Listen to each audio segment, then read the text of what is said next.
तर नमस्कार मित्रांनो, स्वागत आहे तुमचं ज्योतिर्मय ब्लॉग चॅनलमध्ये। आज मी असा व्हिडिओ बनवण्याचं कारण असं आहे की आम्ही ना टाकाघाटला गेलो होतो आणि टाकाघाटला गेलो त्याच्यानंतर आपण कसं आहे की रोडने जातो, मंदिरामध्ये जातो आणि मंदिरामध्ये जाताना अनेक असे भिकारी लोक आपल्याला दिसतात, पण आपण त्यांना कधी पैसे देतो कधी नाही देत आणि त्यांची एवढी बिकट परिस्थिती असते ना, ते असे स्वतःच्या खुशीने ती भीक मागायला येत नाही, तर त्यांना त्यांच्या घरून मजबूर केलं जातं भीक मागण्यासाठी। तर तसेच एक काका आहेत, ते मला टाकाघाटला भेटले। त्याच्यानंतर मी त्यांना पैसे द्यायला गेले तर घेतले त्यांनी, पण त्यांना म्हटलं की माझ्याकडे 10 रुपये आहे तर 10 रुपयामधले मला तुम्ही 5 रुपये परत करा। तर ते म्हणाले हो, मला 5 रुपये दे, मी तुझे 5 रुपये वापस करतो।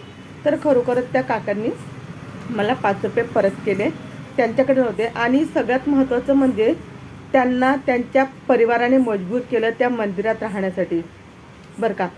तर त्या काकाला ऐकूसुद्धा येत नव्हतं, महत्त्वाचं सांगायचं म्हणजे त्यांना ऐकूसुद्धा येत नव्हतं। तर त्यांच्या घरामध्ये त्यांची सून, त्यांचा मुलगा आणि एक नात एक नातू एवढी फॅमिली असूनसुद्धा त्या व्यक्तीला त्या घरच्या लोकांनी भीक मागण्यासाठी मजबूर केलं आणि ते त्या टाकाघाटच्या देवस्थानामध्ये जवळपास 20 ते 25 वर्षापासून ते तिथे राहत आहेत, टाकाघाटच्या देवस्थानामध्ये।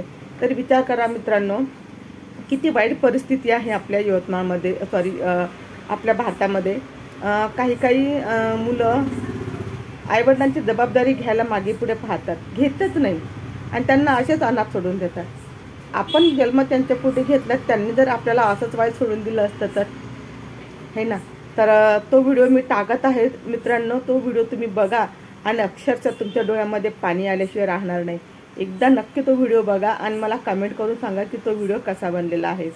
जर तुम्हाला आपल्या चॅनलवरती व्हिडिओ आणि ब्लॉग आवडत असतील तर आपल्या चॅनलला सबस्क्राईब करा आणि व्हिडिओला लाईक कमेंट करा, ठीक आहे। चला तर मग बघा, मी तुम्हाला व्हिडिओ टाकते आहे, चला बाय।